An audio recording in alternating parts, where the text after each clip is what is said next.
ǹjẹ́ a tún kù dédé àsìkò yìí níbi yòówù kẹ́ ẹ ti láǹfààní látún ti máa darapọ̀ mọ́ wa lórí ìkànnì Arólé Bàbá 1010 TV2 níbi tá a ti ń ṣe bẹ́ẹ̀ múròyìn wá lájà ọba alẹ̀ bí nǹkan ti ṣe ń lọ káàkiri orígun mẹ́rẹ̀ẹ̀rin àgbáláyé. àdúrà mi ni kójú tẹ fún wọ̀ wá kò ní fọ́ etí tẹ sì fi ń gbọ́ wa etí náà kò nídìí láṣẹ lọ́wọ́ Elédùmarè. ìròyìn fún ti àsìkò yìí agbálẹ̀ agbóde àtẹ̀sẹ̀ kùkú wọ̀nà tó jìn àtúmọ̀ wa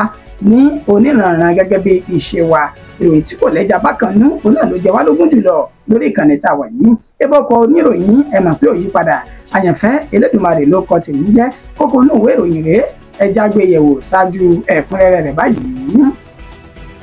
àwa ò kéde àtìlẹ́yìn wa fún El-Rufai àti Peter Obi o gẹ́gẹ́ bí olùdíje sí ipò ààrẹ lọ́dún 2027. àgbáríjọ àwọn gómìnà inú ẹgbẹ́ òṣèlú PDP wọ́n sọ èyí di mímọ̀.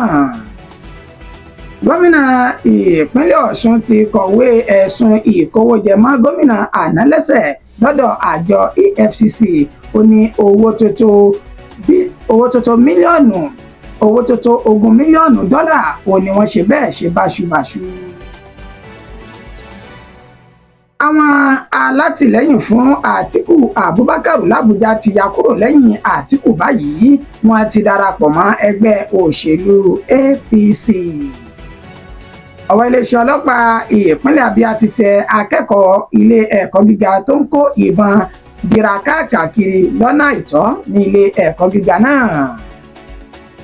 irú ìròyìn tó farajọ eléyìí ní ti ìpínlẹ̀ Kánò níbi tọ́wọ́ ti bá àwọn 4 lórí ẹ̀sùn ìgbésùmọ̀mí wọ́n sì gba àkàkà ìmọye ohun ìjà olóró àti òbítíbitì owó lọ́wọ́ àwọn oníṣẹ́ láabi náà. ẹ gbà mí o, àwọn Fúlàní ti dé agbègbè ní báyìí wọ́n sì ti ń da àwọn ènìyàn mi láàmú. ọmọlé ìgbìmọ̀ asòfin ìpínlẹ̀ Ọ̀yọ́ ló pariwo ọ̀rọ̀ síta bẹ́ẹ̀. fídíò àwọn olùkọ́ méjì ní ìpínlẹ̀ Delta níbi tó ti ń lura wọn lálùbami òkú níṣe ni wọ́n ti fọwọ́ sí júwèlé fáwọn olùkọ́ méjèèjì ọ̀hún.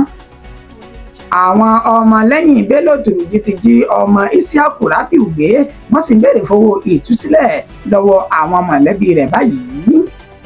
àìsómi ẹ̀rọ tó já gaara ti sún àwọn olùgbé ìlú Àbújá tí ṣolúlú ilẹ̀ yìí dẹni tó ń gbọ́nmi odò káàkiri. L'Àbújá náà ni mo sì wà. ọlọ́pàá kan ló ṣe bẹ́ẹ̀ ṣokùnfà ìjàmbá ọkọ̀ tó wáyé ní òpópónà Dáwàkì sí Kubwa níbi tí ọkọ̀ tó ti ṣe bẹ́ẹ̀ forí ṣánpọ́n. ìròyìn náà rèé ní ẹ̀kúnrẹ́rẹ́ báyìí. àwa ò kéde àtìlẹ́yìn wa fún El-Rufai àti Peter Obi gẹ́gẹ́ bí olùdíje sí ipò ààrẹ lọ́dún 2027 o. àgbáríjọ àwọn gómìnà nínú ẹgbẹ́ òṣèlú PDP wọ́n sọ èyí di mímọ̀. àwọn gómìnà nínú ẹgbẹ́ òṣèlú PDP láti ẹni tó jẹ́ alága fún àwọn gómìnà náà Bala Mohammed nínú àtẹ̀jáde tó ṣe bẹ́ẹ̀ buwọ́lù èyí tí adarí àgbà fún ìgbìmọ̀ náà tó ṣe bẹ́ẹ̀ gbé jáde èyún Emmanuel Agbo níbẹ̀ ni wọ́n ti ṣe ní àlàyé wípé awuyewuye ọ̀rọ̀ àti àhesọ ọ̀rọ̀ èyí tó ń lọ nípa pé níṣe ni wọ́n ṣe àtìlẹ́yìn fún El-Rufai àti Peter Obi láti jẹ́ olùdíje tí ó kópa nínú ẹgbẹ́ òṣèlú PDP tí wọ́n sì fún ní tíkẹ́ẹ̀tì sí ipò ààrẹ lọ́dún 2027. níṣe ni àwọn gómìnà ọ̀hún ni wọ́n ti sọ dímọ̀ wípé irọ́ funfun báláwú èyí tó jìnnà sóòótọ́ ó ní àhesọ ọ̀rọ̀ táwọn kan ń gbé jáde wípé àwọn ń ṣe àtìlẹ́yìn fún Peter Obi àti El-Rufai nínú àtẹ̀jáde náà ló ti ṣe ní àlàyé wípé ohun tí bó tilẹ̀ wù kórí pẹ̀lú bí ìjọba tó wà lóde yìí lábẹ́ àsíá ẹgbẹ́ òṣèlú APC wọ́n ṣe ti kó ìyàn àtẹ̀bí ọ̀pàgbà fọ́ọ̀mẹ́kẹ́ báwọn ọmọ orílẹ̀-èdè Nàìjíríà tó ó ní síbẹ̀síbẹ̀ àwọn kan bẹ nínú ẹgbẹ́ òṣèlú APC ẹgbẹ́ òṣèlú PDP tó jẹ́ wípé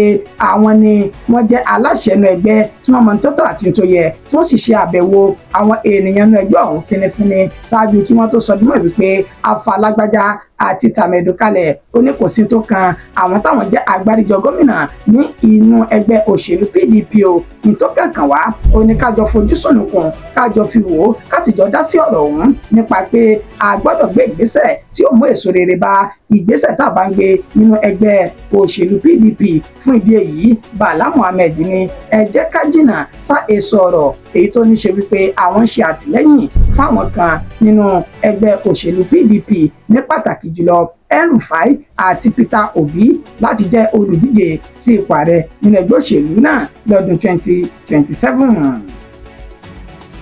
Gómìnà ìpínlẹ̀ Ọ̀ṣun ti kọ̀wé ẹ̀sùn ìkówójẹ mọ́ gómìnà àná lẹ́sẹ̀ lọ́dọ̀ àjọ EFCC báyìí. Ó ní owó tó tó mílíọ̀nù lọ́nà $20 ó ní a ti ṣe bẹ́ẹ̀ láti ṣe báṣubàṣu. Lọ́jọ́ keje inú oṣù kẹta ọdún 2025 tá a wà yìí ó ní gómìnà Adémọ́lá Adélékè tí ń ṣe gómìnà ní ìpínlẹ̀ Ọ̀ṣun ló kọ̀wé ránṣẹ́ sájọ EFCC tó ti sọ dúnmọ̀ wípé wọ́n ṣe ìwádìí gómìnà àná ní ìpínlẹ̀ Ọ̀ṣun tó tún jẹ́ mínísítà báyìí eyín Gbóyèga Oyètọ́lá lórí ẹ̀sùn owó tó tó mílíọ̀nù lọ́nà $20 èyí tí wọ́n sọ dúnmọ̀ wípé ó ti ṣe báṣubàṣu báyìí ó ní mílíọ̀nù lọ́nà $20 ọ̀hún ló jẹ́ owó tí àjọ báńkì àgbáyé tí wọ́n ṣe bẹ́ẹ̀ gbé kalẹ̀ fẹ́tò ìlera ìpínlẹ̀ Ọ̀ṣun èyí tó yẹ kí gómìnà àná náà kó lò láti fi kọ́ ilé ìwòsàn tó jẹ́ ti ìgbà ilé ìwòsàn abẹ́lé èyí tí òǹkà rẹ̀ gbọ́dọ̀ jẹ́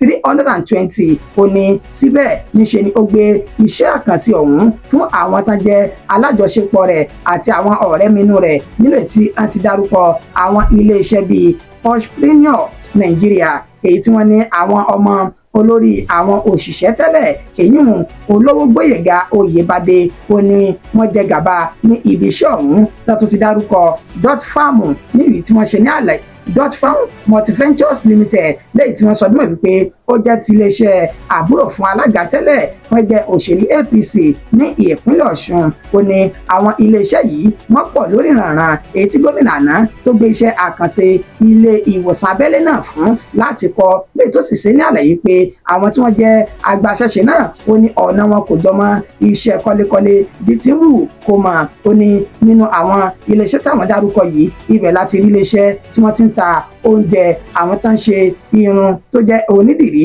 àti ilé ìtajà ìgbàlódé tá a mọ̀ sí supamákẹ́ẹ̀tì oníbò ló ṣe jẹ mọ́ à ń kọ́lé oní fún ìdí èyí wọ́n ti kó owó náà wọ́n ti kó sí àsùnwọ̀n ara wọn ẹni tó jẹ́ agbẹjọ́rò fún ìjọba ìpínlẹ̀ Ọ̀ṣun ó ní ó ṣe bẹ́ẹ̀ kọ̀wé náà Pẹ̀lúmi Ọlájẹ́ngbèsì ló kọ ìwé náà sí àjọ EFCC pé ẹ má sùn o ẹ tètè wá ṣiṣẹ́ yín bí iṣẹ́ báyìí nígbà tí wọ́n tún tẹ̀síwájú nínú àlàyé ó ní bákan náà owó tó tó 1.5 billion naira ó ní wọ́n ti kó kúrò lásùnwọ̀n àgbáríjọ ìjọba ìbílẹ̀ ní ìpínlẹ̀ Ọ̀ṣun lọ sínú àsùnwọ̀n ti aládàáni èyí tí wọ́n pe orúkọ ẹni tó ní àsùnwọ̀n náà ní Akimu Ìbítóyè tani ó jẹ́ olùdarí fẹ́tò ìṣúná ìjọba ìbílẹ̀ Èjìgbò ní ìpínlẹ̀ Ọ̀ṣun nílò ìtàn ṣiṣẹ́ ní àlàyé pé àtowó kìíní àti kejì náà ti lù ní pọ́npọ́ báyìí tí wọn ò sì fi ṣiṣẹ́ àkànṣe kankan ní ìpínlẹ̀ Ọ̀ṣun fún ìdí èyí EFCC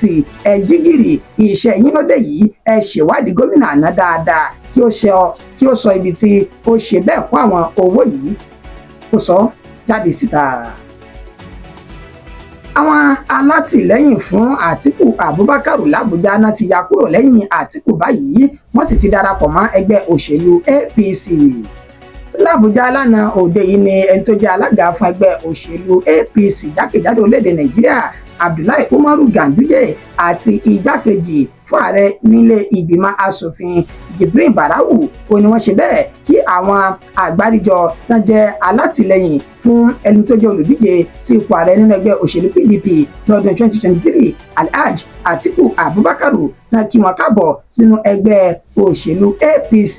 lánàá gẹ́gẹ́ bí àlàyé tí wọ́n ṣe wọ́n sọ dímọ̀ wípé àwọn àgbáríjọ ìgbìmọ̀ náà èyí tí wọ́n kóra wọn jọ láti ìpínlẹ̀ tí kò dín ní 19 tó jẹ́ ìpínlẹ̀ ilẹ̀ Haúsá onímọ̀mọ̀ ti forí okòó sọ̀ọ́dúnrún báyìí léyìí tí ẹni tó jẹ́ adarí fún ìgbìmọ̀ alátìlẹyìn Àtíkù náà Abubakar Malami tó ṣe àlàyé wípé ní ọdún 2023 àwọn dúró gidigbi àwọn sì dúró gbàǹgbà fún Alhaji Atiku Abubakar láti jáwé olúborí ó ní bẹ́ẹ̀ ni Àtíkù ó mọ̀ọ́re tó àwọn ṣe fún òun tí àwọn ṣe fún òun ó ní nítorí wípé ó dúpẹ́ gidigidi pẹ̀lú èsì ìdìbò torí láti ọ̀nà ọ̀dọ̀ àwọn ilẹ̀ àríwá tí ń ṣe ilẹ̀ Haúsá ó ní fún ìdí èyí àwọn náà ti ronú àwọn dáadáa àwọn sì ti pàró àti ọ̀dọ̀fínú àwọn pé níṣe làwọn nílò àtìlẹ́yìn fún ẹni tó jẹ́ ààrẹ Bọ́lá Ahmed Tinubu ààrẹ orílẹ̀-èdè Nàìjíríà ó ní ẹja ti bilẹ̀bẹ̀ káfí mọ́ọ̀lẹ̀ jẹ níṣe ni àwọn ń pariwo tẹ́lẹ̀ ṣáájú ètò ìdìbò ọdún 2023 wípé kò sí oúnjẹ ní ilẹ̀ Haúsá bẹ́ẹ̀ ni ètò ààbò kò gbópọn tó ní ilẹ̀ Haúsá náà ó ní ṣùgbọ́n lágbà tí ààrẹ Bọ́lá Ahmed Tinubu tó ti gorí àléfà ohun gbogbo ló ti ṣe bẹ́ẹ̀ ní àṣeyọrí tó sì ti ní àbájáde gidi báyìí ó ní kí wọ́n la tún wá láti fi lè ṣe àtìlẹ́yìn fún ààrẹ Bọ́lá Ahmed Tinubu. Fún ìdí èyí àwọn darapọ̀ mọ́ ẹgbẹ́ òṣèlú APC kí tẹ̀síwájú iṣẹ́ rere kó lè máa bá ilẹ̀ Haúsá èyí tí ààrẹ Bọ́lá Ahmed Tinubu tó yàn láàyò náà nígbà tí alága fún ẹgbẹ́ òṣèlú APC Umaru Ganduje tó náà ṣe bẹ́ẹ̀ lù wọ́n lọ́gọ̀ọ́ ẹnu lórí ìgbésẹ̀ akin èyí tó ní wọ́n gbé yìí tó sì sọ dímọ̀ wípé tá a bá ti ṣe bẹ́ẹ̀ gba àwẹ̀ Ramadana tá à ń gbà lọ́wọ́ yìí tá a bá ti gbà tán níṣe ni òun yóò pè wọ́n láti wá ní àpèjẹ àti kí ààrẹ Bọ́lá Ahmed Tinubu kó kí wọn káàbọ̀ lọ́nà tó tọ́ àtèyí tó yẹ sínú ẹgbẹ́ òṣèlú APC. Ọwọ́ iléeṣẹ́ ọlọ́pàá ìpínlẹ̀ Abia ti tẹ akẹ́kọ̀ọ́ ilé ẹ̀kọ́ gíga tó ń kó ìbọn dìmára káàkiri lọ́nà àìtọ́. Akẹ́kọ̀ọ́ ìpele kẹta ti ẹ̀ka ẹ̀kọ́ Animal Breeding and Physiology ní ilé ẹ̀kọ́ Michael Okpara University of Agriculture Umudike ní ìpínlẹ̀ Abia ọ̀hún èyún Chidozie Ombu ẹni ọdún mọ́kànléní ogún ó ní wọ́n ti fi páńpẹ́ òfin gbé báyìí. Alukoro iléeṣẹ́ ọlọ́pàá ní ìpínlẹ̀ náà Maureen Chinaka olómọ̀ṣe àlàyé ọ̀rọ̀ níbi tó ti sọ dímọ̀ wípé àwọn ṣe ìkọlù sí akẹ́kọ̀ọ́ nípele kẹta ọ̀hún ní ilé rẹ̀ tó ń bẹ ní Royal Heritage Lodge ìyún ní Umudike níbi tí wọ́n ti sọ dímọ̀ wípé wọ́n bá ọ̀gọ̀rọ̀ ìbọn ìbílẹ̀ tó jẹ́ pistol mẹ́ta ọ̀tọ̀ọ̀tọ̀ àti ti ìbọn òyìnbó mẹ́ta ní inú ilé rẹ̀. Ohun tí ìbọn náà ń ṣe lọ́wọ́ rẹ̀ ni kò rí àlàyé tó yìn koro ṣe tí wọ́n sì ní àwọn ti gbé báyìí tó ń ṣe ìwádìí fún un léyìí tán ni yóò ràn wọ́n lọ́wọ́ láti mọ àwọn ènìyàn tó kù tí wọ́n jọ ń ṣiṣẹ́ burúkú ọwọ́ wọn ní ìpínlẹ̀ Abia. Irú ìròyìn tó jọ èyí tí mo ti ṣe bẹ́ẹ̀ mẹ́nubà yìí ní ìpínlẹ̀ Kano níbi tọ́wọ́ ti bá àwọn mẹ́rin lórí ẹ̀sùn ìgbésùmọ̀mí wọ́n sì gba àkàkà ìmọye ohun ìjà olóró lọ́wọ́ àwọn ènìyàn náà. Lọ́jọ́ kẹfà tí ń ṣe oṣù kẹta ọdún tá a wà yìí ní ìlú Kano tí ń ṣe ìpínlẹ̀ Kano gangan ó ní ọwọ́ ti bá àwọn afurasí mẹ́rin ọ̀tọ̀ọ̀tọ̀ lẹ́yìn tí wọ́n sọ dímọ̀ wípé wọ́n dì há mára ogun ìbọn àti ohun oríṣiríṣi ohun ìjà olóró míì tó fi mọ́ owó àkàkà ìmọye èyí tí wọ́n ní wọ́n bá lọ́wọ́ àwọn oníṣẹ́ láabi ọ̀hún tó sì sọ dímọ̀ wípé wọ́n jẹ́ afurasí agbésùmọ̀mí báńdíìtì lẹ́yìn táwọn náà ti jẹ́wọ́ pé àwọn wà nínú àwọn ènìyàn táwọn jọ ń hu ìwà burúkú ọ̀hún káàkiri ìpínlẹ̀ Kano. Wọ́n fi orúkọ àwọn mẹ́tẹ̀ẹ̀ta léde níbi tá a ti rí Shukurana Saliu ẹni ọdún márùndínlógún, Rabiu Dahiru ẹni ọdún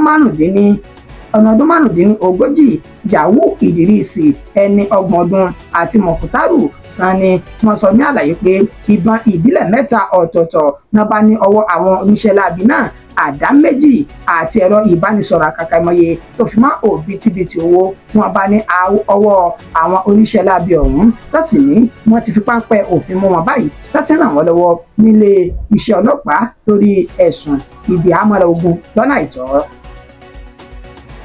Ẹ gbà mí o, àwọn Fúlàní ti dé agbègbè mi báyìí wọ́n sì ti ń da àwọn ènìyàn mi láàmú. Ọmọlé ìgbìmọ̀ asòfin ìpínlẹ̀ Ọ̀yọ́ ló pariwo ọ̀rọ̀ síta bẹ́ẹ̀. Ọmọlé ìgbìmọ̀ asòfin tí orúkọ rẹ̀ ń jẹ́ Tolúlọpẹ́ Àkàndé Sádípẹ̀ ètò ń sojú fún ẹkùn Olúyọ̀lé Federal Constituency ìlú Ọ̀yọ́ ní ìpínlẹ̀ Ọ̀yọ́ ó ní ó ti fi ìgbé ta báyìí lẹ́ni tó sọ dímọ̀ wípé àwọn Fúlàní darandaran ó ní wọ́n mọ̀ ti ṣe bẹ́ẹ̀ kó sí agbègbè àwọn ní ìlú tí wọ́n pè ní Ògúnmákin Gàmbàrí Reserve àti àwọn agbègbè tó súnmọ́ gẹ́gẹ́ bí àtẹ̀jáde tẹ́ni tó jẹ́ agbẹnusọ rẹ̀ Ọlámilékan Olúṣàdá tó fi léde síta ó ṣe ní àlàyé wípé àwọn Fúlàní darandaran ó ní wọ́n kó ìbọn káàkiri inú oko báyìí tó sì ṣe àwọn àgbẹ̀ tó ń bẹ nínú oko ní Ṣìbálà Ṣìbolo nírètí kò fi àyè sílẹ̀ fáwọn àgbẹ̀ ọ̀hún láti lọ rè dáko. Ó ní àkàkà ìmọye oko olówó iyebíye làwọn Fúlàní darandaran náà ti ṣe bẹ́ẹ̀ bàjẹ́ pátápátá ní ilẹ̀ Káàárọ̀ Oòjíire ní pàtàkì jùlọ agbègbè tó pè ní Ògúnmákin yìí Gàmbàrí Reserve àti agbègbè rẹ̀. Ó wà ní àwọn ti pe ìjọba àti àwọn tí ọ̀rọ̀ kàn ní ìpínlẹ̀ Ọ̀yọ́, èyí tó ṣe wípé gbogbo ìgbésẹ̀ táwọn gbé pàbó ló já sí. Ó ní àwọn tọ́rọ̀ kàn ọ̀hún wọn ò tiẹ̀ tara, bẹ́ẹ̀ ni ọ̀rọ̀ náà kò dùn wọ́n lára. tó ti báwọn Fúlàní ṣe ń sọsẹ́ níṣe ni wọn ò gbé ìgbésẹ̀ kankan láti lè jẹ́ kí wọ́n fi ọwọ́ òfin mú àwọn oníṣẹ́ láabi ọ̀hún, èyí tó sì fi àyè sílẹ̀ fáwọn Fúlàní darandaran náà láti fi tẹ̀síwájú nínú ìwà burúkú tán wù. Ó ní àkàkàmọ́yà àwọn àgbẹ̀ ọ̀nà ti fi oko sílẹ̀ látàrí ìdúkokò àti ìṣe àwọn àgbẹ̀ níṣekúṣe táwọn Fúlàní ọ̀hún ṣe. Ó ní bó tilẹ̀ jẹ́ pé ó ń bẹ nínú ìwé òfin orílẹ̀-èdè Nàìjíríà láti lè jẹ́ kí ẹnikẹ́ni àbí èèyàn kéèyàn ẹ̀yàkẹ́yà kó rìn ní orí ilẹ̀ tó wù ú ní orílẹ̀-èdè Nàìjíríà. Ó ní ṣe àyè wà fún ìwé òfin ọ̀hún kó wá fi àyè sílẹ̀ fáwọn Fúlàní darandaran kan tí wọ́n máa ṣe àwọn ènìyàn níṣekúṣe ní ilẹ̀ Káàárọ̀ Oòjíire. Ó ní fún ìdí èyí àwọn ń pe àwọn tí ọ̀rọ̀ kàn ó ní ìpínlẹ̀ Ọ̀yọ́ lábẹ́ aláṣẹ àti olùdarí gómìnà ẹnjìnìà Ṣèyí Mákindé láti tètè bá wọn pa kìtìmọ́lẹ̀ lórí ìgbé táwọn olùgbé agbègbè yìí tá ń gbé báyìí, torí pẹ́ẹ́mì wọn kò dé ní pàtàkì jùlọ ìyàn olo tí ń bẹ́ sílẹ̀ látàrí àìrí oko lọ fún àwọn àgbẹ̀, èyí tó ti ń fa wàhálà ní gbogbo ìpínlẹ̀ Ọ̀yọ́ báyìí. A ti mú ìròyìn kan wá fún aṣáájú àsìkò yìí níbi tí a ti ṣe àfihàn àwọn olùkọ́ méjì kan èyí tí wọ́n jà ní lẹ́nu iṣẹ́ lásìkò tí wọ́n wà ní ilé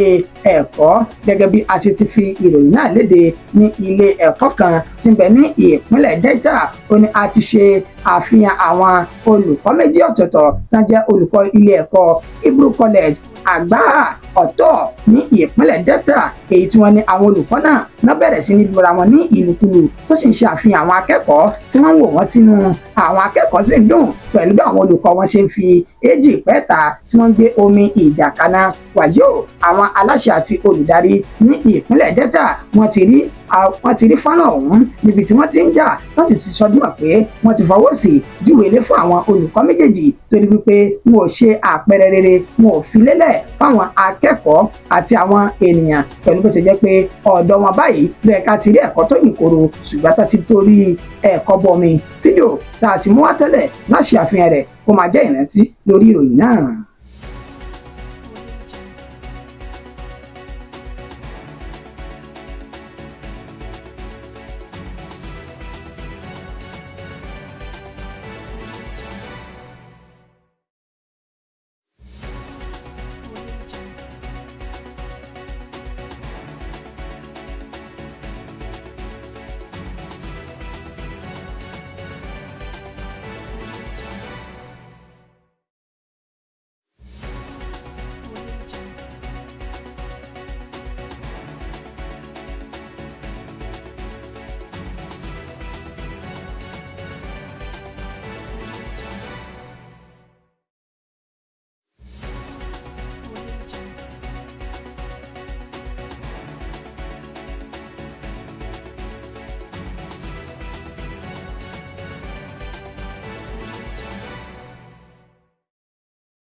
Ẹ káàbọ̀ padà. Àwọn ọmọ lẹ́yìn Bello Turji ti jí ọmọ Isiaku Rabiu gbé o, wọ́n sì ń béèrè fowó ìtúsílẹ̀ báyìí. Gẹ́gẹ́ bí fídíò tí Zagazola Makama, ẹni tó ń rí sí ìwà ìgbésùmọ̀mí àti níní ara ìlú lára lórílẹ̀-èdè Nàìjíríà àti ilẹ̀ Chad, ìfòpin sí ìwà náà tó fi léde sójú òpó ayélujára X rẹ̀, ibẹ̀ ló ti ṣe ní àlàyé wípé níṣe ni arákùnrin tẹ́ẹ̀mọ̀ wò lójú móhùnmáwòrán yìí tó ń sọ èdè abínibí wọn ti ń ṣe Haúsá, níbi tó ti ń sọ lẹ́nu tó ti ṣe àlàyé pé òun jẹ́ ọmọ bíbí Isiaku Rabiu tí wọ́n jí gbé báyìí o. Ó ní àwọn ajínigbé náà wọ́n ti ń béèrè fún owó ìtúsílẹ̀ àtàwọn nǹkan míì, níbi tó ti ń rawọ́ ẹ̀bẹ̀ sáwọn mọ̀lẹ́bí àti ojúlùmọ̀ rẹ̀ pé ẹ dákun ẹ dábọ̀ ẹ dìde fúyà kẹ ẹ ṣùgbọ́n mi kẹ ẹ fún wọn ní ìtàn béèrè kẹ́mì mi kó léde. Fídíò náà bẹ́ẹ̀ bì ẹja ṣàfihàn rẹ̀. Yi bayani sosai. Ni ne Badamasi Isiaka. Badamasi Isiaka na gidan Isiaka Rabiu. Yanzu ga nan wurin a yankin na da Allah a taimaka ba. Yankin Bello Turji kuma dan uwanka. Da Allah a taimaka. Yanzu ka ina hannu. Kace kana hannun Bello Turji. Allah a taimaka. Kuɗi ake so dan Allah ka kuɗi da idan Allah a taimaka. Dan girman Allah. Ka ga a hannun nake wallahi. àìsí omi ẹ̀rọ tó já gaara òun ló ti sún àwọn olùgbé ìlú Àbújá tí ń ṣe olú-ìlú ilẹ̀ yìí dẹni tó ń gbọ́nmi odò káàkiri báyìí. àwọn agbègbè ọ̀tọ̀ọ̀tọ̀ ní olú-ìlú ilẹ̀ tí ń ṣe Àbújá níbi tá a ti rí agbègbè Dutse Ward ìjọba ìbílẹ̀ Buhari ní olú-ìlú ilẹ̀ tí ń ṣe Àbújá àti àwọn agbègbè míì oníṣe àfihàn bí àwọn olùgbé agbègbè náà bí wọ́n ti ṣe ń ṣe bẹ́ẹ̀ wá omi tí kò mọ́ tó jẹ́ omi odò tó ti dọ̀tí tí wọ́n fi ń ṣe ìṣẹ̀mí wọn látàrí wípé omi ẹ̀rọ tó jẹ́ bọ́ọ̀wò tí gbogbo wọn ń lò ní agbègbè náà ló ti dẹnu kodò tó ti dẹnu kọlẹ̀ báyìí tí kò sì ṣiṣẹ́ mọ́ gẹ́gẹ́ bí wọ́n ṣe ṣe ní àlàyé wípé owó tó tó 1.147 trillion naira ó ní ìjọba olú-ìlú ilẹ̀ tí ń ṣe Àbújá ni wọ́n gbà lọ́dún 2024 láti ọ̀dọ̀ ìjọba àpapọ̀. wọ́n ní síbẹ̀síbẹ̀ kò sí ètò omi ẹ̀rọ tó mọ́ tó sì já gaara fáwọn olùgbé agbègbè náà ètò ti sún àwọn olùgbé bẹ̀ ní tó ti sún wọn tó sì ti tì wọ́n síbi tí wọ́n ti ń wá omi káàkiri tó sì jẹ́ pé omi tí kò bó tí kò mọ́ dáadáa báyìí òun náà ni wọ́n ń lò. fídíò bíi tí wọ́n ti ń gbómi á ṣàfihàn rẹ̀ bó tilẹ̀ jẹ́ pé wọ́n ti ké sí àwọn tí ọ̀rọ̀ kàn lórí ọ̀rọ̀ náà ní olú-ìlú ilẹ̀ tí ń ṣe Àbújá pé kí wọ́n tètè jí gìrì kán wá ojútùú sí làásìgbà àti ní tí àwọn ènìyàn yìí tí wọ́n ń kojú lọ́wọ́ báyìí.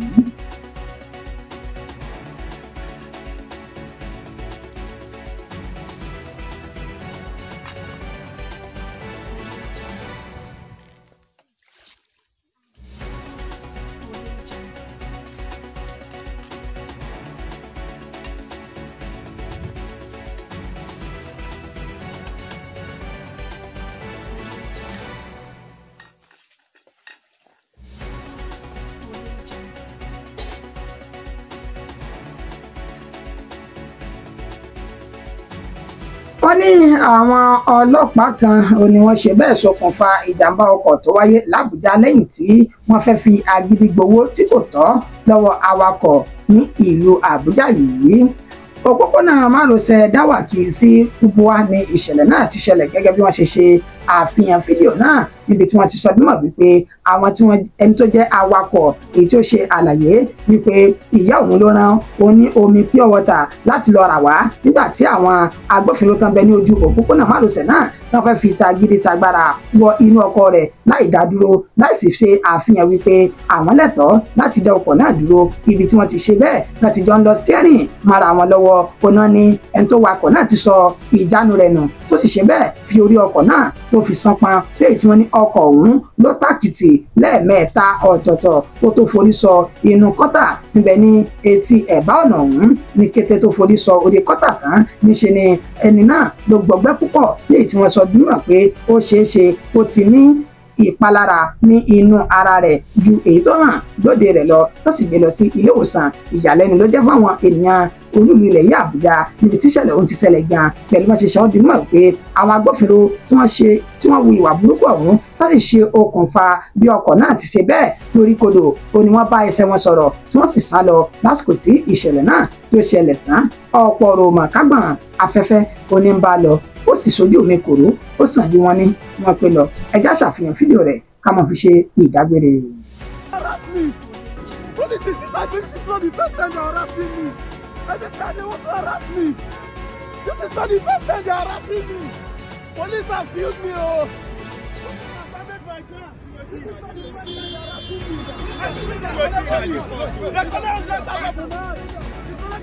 Give me my phone. Give me my phone.